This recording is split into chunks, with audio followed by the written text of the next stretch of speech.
ఓం శ్రీ గురుభ్యో నమః. నారాయణం నమస్కృత్య నరం చైవ నరోత్తమం దేవీం సరస్వతీం వ్యాసం తతో జయముదీరయేత్.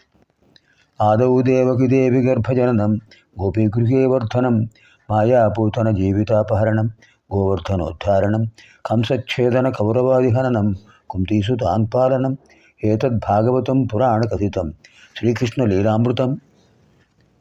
ఓం క్లీం శ్రీకృష్ణాయ గోవిందాయ గోపీజనవల్లభాయ నమః. ఓం క్లీం శ్రీకృష్ణాయ గోవిందాయ గోపీజనవల్లభాయ నమః. ఓం క్లీం శ్రీకృష్ణాయ గోవిందాయ గోపీజనవల్లభాయ నమః. ఓం క్లీం శ్రీకృష్ణాయ గోవిందాయ గోపీజనవల్లభాయ నమః. ఓం క్లీం శ్రీకృష్ణాయ గోవిందాయ గోపీజనవల్లభాయ నమః. ఓం క్లీం శ్రీకృష్ణాయ గోవిందాయ గోపీజనవల్లభాయ నమః. ఓం క్లీం శ్రీకృష్ణాయ గోవిందాయ గోపీజనవల్లభాయ నమః. ఓం క్లీం శ్రీకృష్ణాయ గోవిందాయ గోపీజనవల్లభాయ నమః. ఓం క్లీం శ్రీకృష్ణాయ గోవిందాయ గోపీజనవల్లభాయ నమః. ఓం క్లీం శ్రీకృష్ణాయ గోవిందాయ గోపీజనవల్లభాయ నమః. ఓం క్లీం శ్రీకృష్ణాయ గోవిందాయ గోపీజనవల్లభాయ నమః. ఇదానీం వయం సర్వే శ్రీమద్భాగవత మహాపురాణే మోక్షపురాణే త్రయోదశాధ్యాయే ప్రవిశామः. 13వ అధ్యాయంలో ప్రవేశిస్తున్నాం. చతుర్థ స్కంధంలో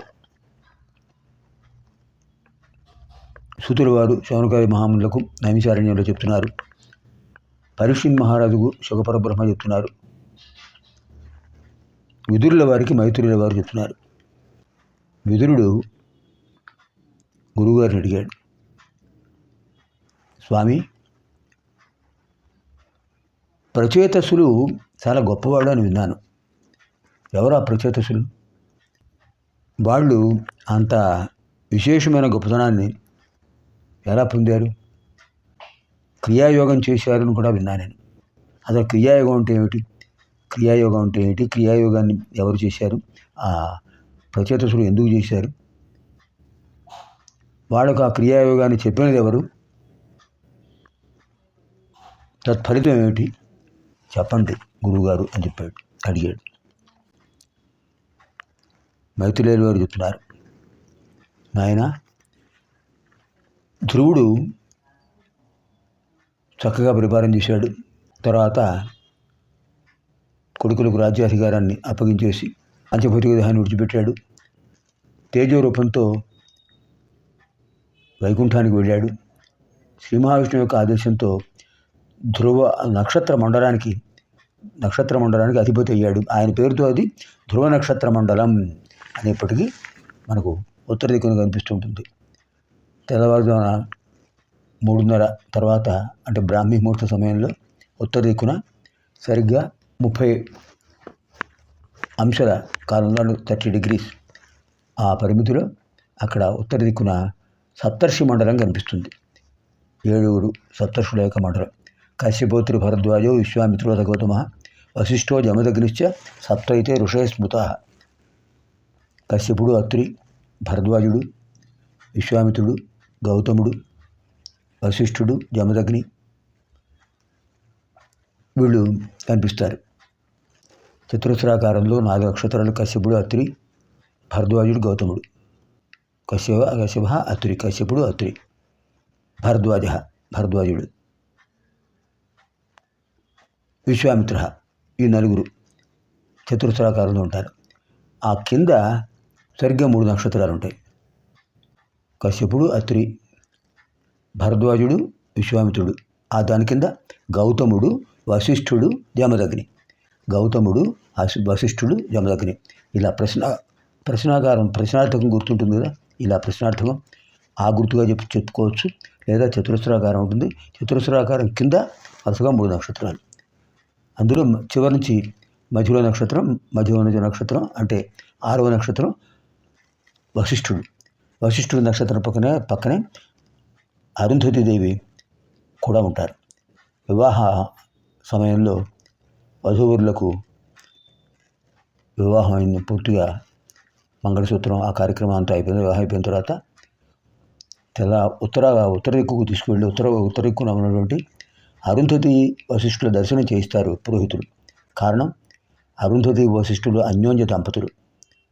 వారి యొక్క ఆ 2 నక్షత్రాల యొక్క కిరణ ప్రసారం వీళ్ళపై ప్రసరిస్తే ఆ దంపతులు అన్యోన్య జీవితం గడుపుతారు.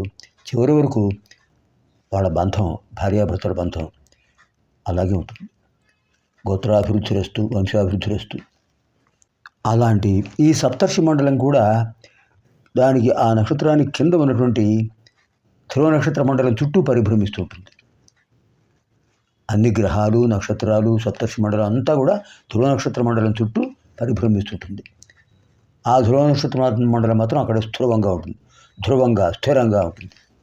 అది ధ్రువుడి యొక్క విశేషం.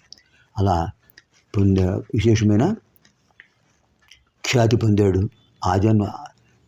అది ఆచంద్ర తారార్క ఖ్యాతి.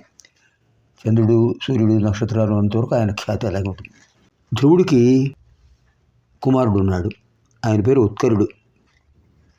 ఈ ఉత్కరుడు తన తండ్రికి లాగానే గొప్ప విశేషమైనటువంటి భక్తి తత్వం కలిగిన వాడు. తండ్రి ఆజ్ఞ తీసుకున్నాడు. తండ్రి ఉన్నప్పుడే ఆయన తపస్సు చేసుకోవడానికి వెళ్ళిపోయాడు. ఇంకా ఇంకొక కుమారుడు ఉన్నాడు, అంటే రెండవ భార్య భ్రమి కుమారుడు. అతని పేరు వత్సరుడు. ఈ వత్సరుడు చాలా కాలం రాజ్యపరిపాలన చేశాడు తండ్రిలాగానే. అతని వంశంలో చక్షుడు అనే ఒక మహానుభావుడు జన్మించాడు. ఆ చక్షుడే చాక్షుష మనువుగా, చతుర్దశ మనువుల్లో ఒకడుగా ప్రసిద్ధి పొందాడు. ఇక్కడ విశేషం ఏంటంటే వత్సరుడి యొక్క భార్యకు, వత్సరుడి భార్య పేరు స్వర్వీథి. ఈ స్వర్వీథికి 6 కుమారులు జన్మించారు. పుష్పార్ణుడు, తెగ్మకేతువు, ఇషుడు, ఊర్జుడు, వసువు, జయుడు. ఇందులో పుష్పార్జునుడికి 2 భార్య ఉన్నారు. అతనికి 3 కుమారులు జన్మించారు.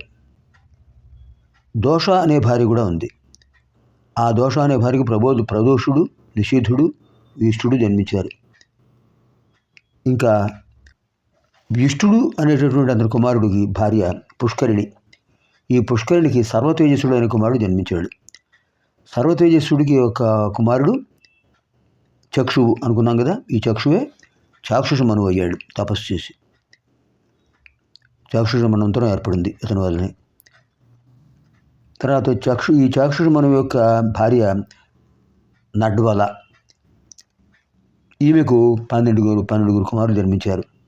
పురువు, కుత్సుడు, త్రితుడు, ద్యుమ్నుడు, సత్యవంతుడు, ఋతుడు, వ్రతుడు, అగ్నిష్టోముడు, అతిరాతుడు, ప్రద్యుమ్నుడు, శివి, ఉల్కకుడు ఇలా జన్మించారు. ఈ ఉల్కకుడి భార్య పుష్కరిణికి 6 కుమారులు. అంగుడు, సుమనసుడు, ఖ్యాతి, క్రతువు, అంగిరసుడు, గయుడు వాళ్ళు. ఈ అంగుడు చాలా మంచి సద్గుణములు కలిగిన మహారాజు, అంగమహారాజు. ఈ అంగమహారాజు పరిపాలన వల్లనే అంగరాజ్యం అనేది ఏర్పడింది. ఈ అంగుడి భార్య సునీత. ఈ అంగమహారాజు భార్య సునీత. ఈ దంపతులకు వేణుడు అనేవాడు జన్మించాడు. ఈ వేణుడు సద్గుణ సంపన్నుడు అని అనుకున్నారు, కానీ దుర్గుణ సంపన్నుడు అయ్యాడు. తండ్రి ఎంత సద్గుణ సంపన్నుడో అంగమహారాజు, అతని కుమారుడు వేణుడు అంత దుర్గుణ సంపన్నుడు. ఇక్కడ ఇంకొక విశేషం ఏంటంటే చాలా కాలం వరకు అంగమహారాజుకు సంతానం కలగలేదు. ఆ ఋషుల్ని అడిగాడు. ఆ ఋషులు ఏం చెప్పారంటే, నీకు ప్రారంభ కర్మదోషం వల్ల నీకు సంతానం కలగలేదు అనేటప్పటికీ దానికి ప్రత్యామ్నాయంగా పరిహారం కోసం హోమం చేశాడు. ఆ హోమంలో శ్రీ మహావిష్ణువు యొక్క అనుగ్రహం పొందాడు. శ్రీ మహావిష్ణువు యొక్క అనుగ్రహంతో అతనికి పుత్రుడు జన్మించాడు. వాడికి వేణుడు అని పేరు పెట్టారు. ఈ వేణుడు అంటే అసలు పేరులోనే వేణుడు అంటే దుష్ట స్వభావం గలవాడు అర్థం. ఆ పేరు భగవంతుడి అనుగ్రహం వల్ల, సంకల్పం వల్ల అలా వచ్చింది, ఆ పేరు పెట్టారు. ఈ వేణుడు చాలా బాధ కలిగించాడు తండ్రికి. ఎంత బాధ కలిగించాడంటే, వాడు యుక్త వయస్సు వచ్చింది, చిన్నప్పటి నుంచి దుర్మార్గాలు చేసేవాడు.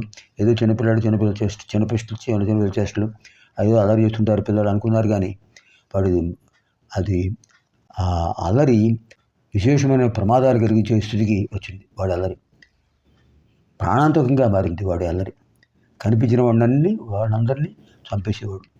పిల్లలు కనిపిస్తే చంపేసేవాడు. ఇలా చాలా బాధ పెడుతున్నాడు.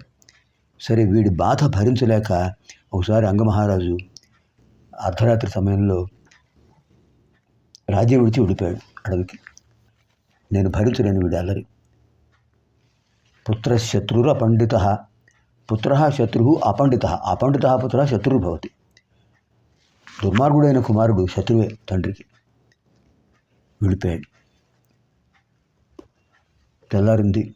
మహారాజు కనపడలేదు, యువతిగారు కనపడలే. మంత్రులు కులపురోహితులు అందరు కలిసి చేశారు.